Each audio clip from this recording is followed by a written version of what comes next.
Ed Montalvo, living on Lenawee Realty, coming to you with another passion video.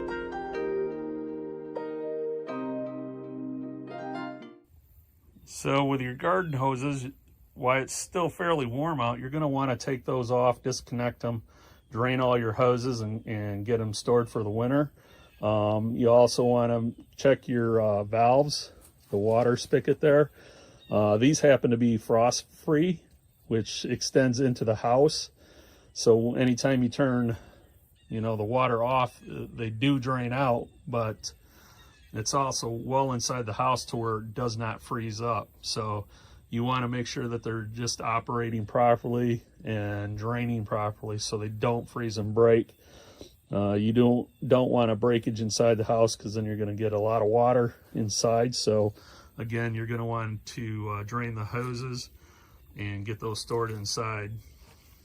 Again, this is Ed Montalvo. We're living in Lenawee Realty. If you have any questions or real estate needs, don't hesitate to call 517-605-2136. Thanks. Have a great day.